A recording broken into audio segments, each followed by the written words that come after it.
Hi, folks. Hello, friends. Welcome back to Starfunk Productions podcast. I am Z, and I'm your host on the Starfunk Productions podcast. Thank you so much to each and every single one of you for subscribing, liking my content, taking your time to listen through it, and most of all, thank you so much for your most valuable insights, guidance, direction. I hope I've been noting the changes. For example, I am trying to speak with a little bit more haste and clarity as far as effect is concerned. But that's just a matter of time and ease and comfort. And I intentionally like to slow down when I'm doing any kind of public speaking because I believe in the impact of words. And when we use words, it's like we're casting spells in some circles. In other circles, it's manifesting. In other circles, it's prayers, right? We have so many words for what filters through our brains and just drops out of our mouths so easily, right? With such grand love and respect at times, and then at other times with such extraordinary viciousness. And I hope whatever comes out of my mouth comes from a space of love, and I hope you can feel that and you can understand that, especially as you listen to the series, because it really and truly is about self love and having a solid foundation in self love. And we can't have the self without the other, right? So, for ourselves, we have our spiritual lives, which is embedded in our faith. And the tool, the way in which we express our faith, is through forbearance. In between, we have finances, which is our personal resources. And our personal resources range in a variety of different categories, right? We've got our professional selves, right? Our self identity, the roles we play in our families, the roles we play in our friend circle, the roles we play with our cousins. So many different versions at different times and spaces and places of ourselves. We have to have a strong core. That foundation must be rock solid and impermeable to anything that will disrupt it and cause cracks in your in whatever it is that you're building. You know, usually if there's a crack anywhere in the building, the first place you start looking at is the foundation. You almost cannot run a complete analysis without looking at the foundation. And that's what we're doing here. It's almost like I'm in a space where now I fully get it when they say you get an opportunity to reparent yourself. You really do. Whether you do it vicariously through the experiences of other people's children or your own, or you just go through a life transition which allows you the privilege, like I have, to truly just sit back with yourself, do nothing, and and think long and hard what the A words mean to me. You know, I could have started the series in alphabetical order with A words: action, accountability, Allah, you know. There's like so many wonderful A words: authoritative, assertive. My favorite though being acceptance, right? And then instead we're starting with the foundation, okay? Because all of that is just words, all the A words, it's just words. Your lifeline, that red line, that foundation is embedded in your faith. Practice through your forbearance, and one would say maybe challenged. It's a bittersweet experience, both with finances, family, and friends. Um, which takes us into this week's episode. Last week we talked about faith and forbearance, which is still up to date, like one of my most favorite topics to discuss. I could have another discussion on it. But for today, we're going to be discussing friends and friendships. What I find incredibly fascinating about the five F's is that, first of all, how I approach it, it just comes to me. Um, I don't really think about it. It's not really much of a discussion for me anyway. I really just what whatever is the push or the pull, that's where I'm going. And this week I delayed and delayed releasing this webcast just because I had decided that it's time to write about friendships. And I thought long and hard about it. Um, I was so two-minded. I didn't ever want to say the incorrect thing. I didn't want to offend anyone, and I wanted people to just understand the true basics of what friendship is and where we are in the space. And we really truly have to be building community. It's vital in today's age where we have to be cognizant of robots, nanotechnology, um, artificial intelligence, and just people becoming more and more individualized. And the only way for us is to really just take back our power, take back our communities, take back our friendships, right? But as you will hear, everything does have its time and place and season and reason. So even if you are not in the season for having friends around and being uber social, it will come as it must, right? So I really wanted us to talk about something that we often struggle with, which is friends and the communities we build around us, right?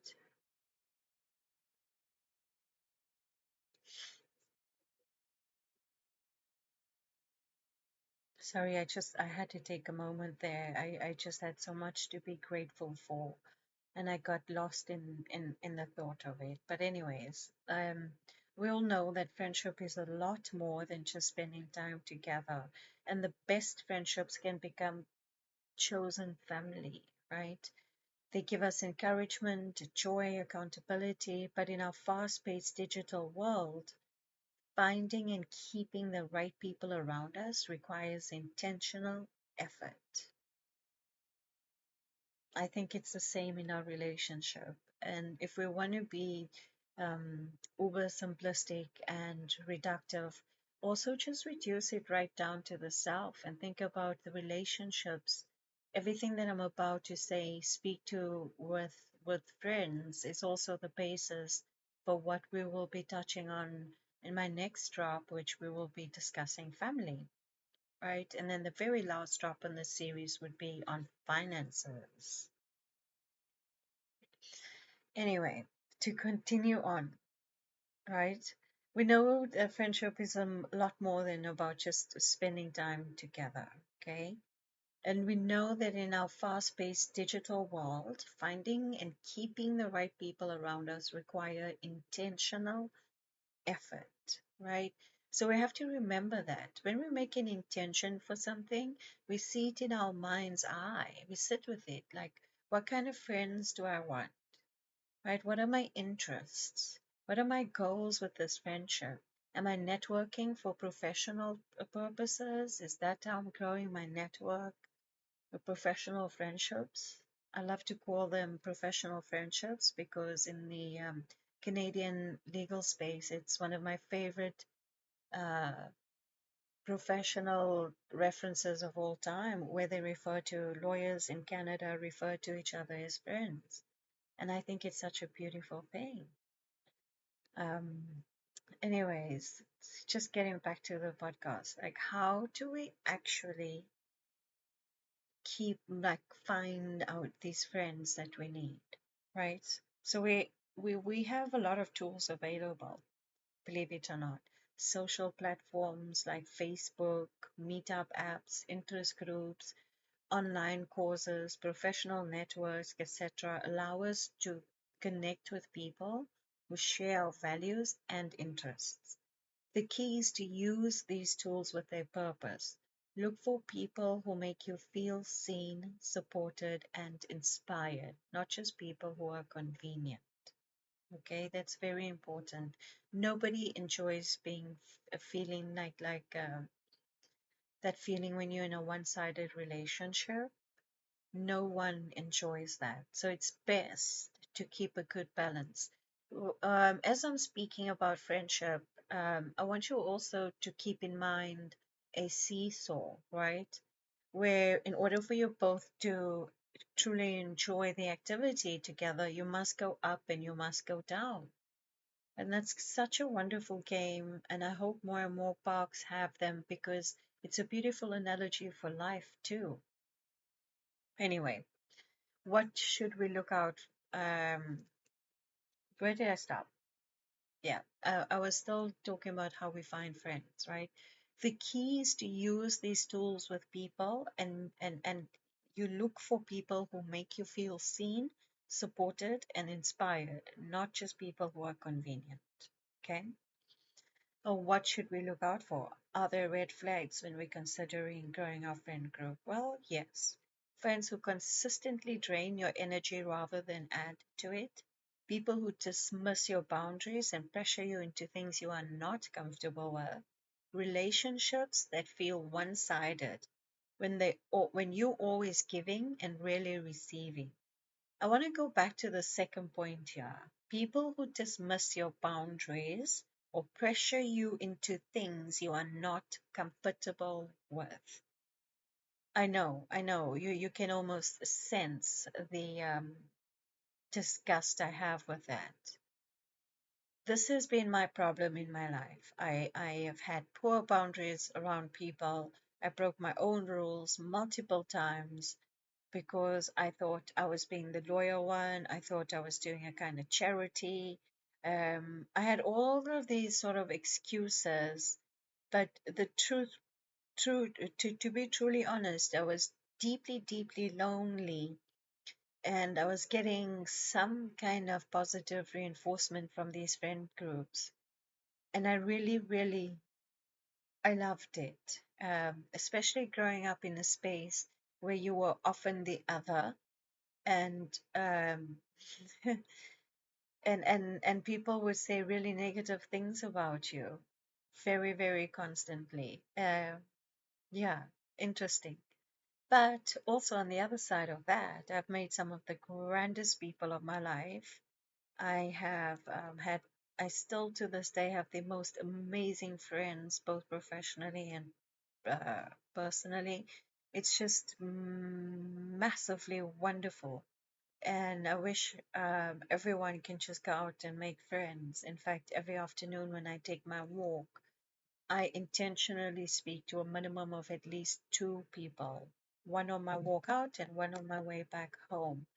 I believe if I am feeling so lonely in the city, there must be at least about 10 or 20 other people feeling as lonely. So I'm always giving compliments, and that's how I've been able to grow my current network in Toronto from just a handful to a very, very strong group, small group size. And it's just by telling people, you look wonderful today, or how beautiful to meet you, or what a wonderful evening today. It's amazing how much you can get from just one compliment. So I'm going to repeat that again.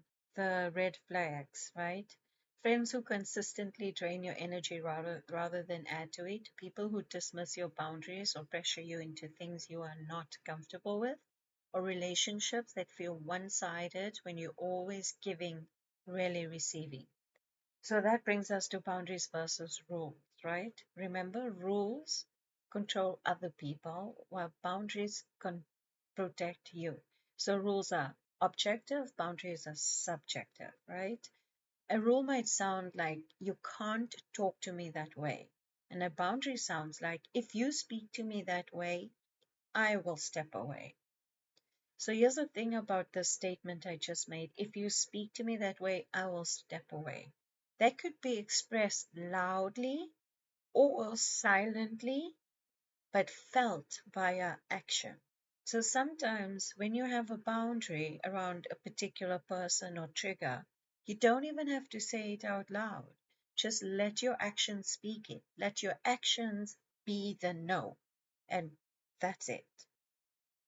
Anyways, anyone who's about trying to control the other person, right? So one is about trying to control the other person, and the other one is about respecting yourself. And remember, we cannot control others. So maybe rules are not the best way to approach these things. I'm not saying that you can't stand up for yourself when you are in an interesting situation, but definitely, I would say, yeah. Okay, and what about losing friendships? This is the part I hate the most, right? It's important to understand it's okay that some friendships are seasonal. They serve us for one chapter in our life, but not into the next.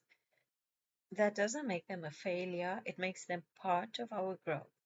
Holding on to every friendship at all costs often prevents us from finding the ones that truly align with who we are today, right? So we have to let go, okay? You've outgrown your college drinking buddies. You've outgrown your high school mean girls. You are big now. Whatever they did back whenever, they were kids. You were also a child. And nobody in the face of this planet is innocent. So, as much as you have outgrown them, believe it or not, they have outgrown you. So, even when you do feel like reaching out and just like, saying, hi, how's it? Could consider that maybe they just don't want you to reach out. So, don't. Stalk them on the internet for a bit and that's it. Wish them a happy birthday now and then in the year, but you really don't have to pull the past back into your present. Why do you want to keep the karma? Let it go, let it go. Oh, let it go. Anyways, so here's three quick takeaways from everything I've just said now about building friends and and uh, and community of friends, right? First, be intentional. Use your modern tools, use your interests, and seek depth in your friendship, not just contact, right?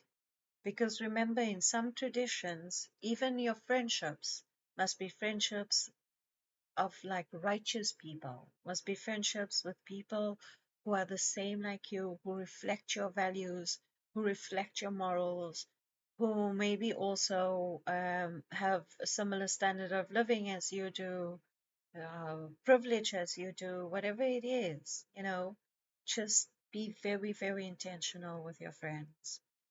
Number two, trust your instincts. Red flags are not to be rationalized away. And since we are doing this series, especially in the video series with tension and release, where we're really, really getting to work on feeling our bodies more, our breath work a lot more, getting really in tuned with our intuitive selves, so that the sooner we spot a red flag, right, we recognize it in our bodies, and our bodies are way smarter than any other system we have in our body. Better than the gut brain, better than the brain, better than the heart brain. Okay? Way better. So you got to learn to trust your instincts. And the very last one is stay open handed, right? Losing one friendship can often open up a space for healthier ones to enter. It's like if you remember in university, if you go the first 2 years, those are kind of like weeding years. By years three, four, five, and six, only those people who committed to being there is there, right? Some have graduated early, some got married, some dropped out, some opened a business, etc., etc. Okay, people move in different ways and different directions all the time, right? Only our Creator knows for sure where anyone is going at any point in time. So keep your heart open always. In the end, building community is truly about creating a circle where you can grow and heal and thrive together, right? And the truth is, the quality of your friendships truly shape the quality of your life. Thank you all very much for tuning in to Zafang Productions podcast this week. It was a full 20 minutes on friendship. I hope I kept you listening all the way through. Have a wonderful week. Thank you so much for your like, subscribe, and please do comment. And remember, please provide me with feedback. I look forward to it, and I hope we improve on every episode or attempt. Thank you so much. Be you, be brave, be strong.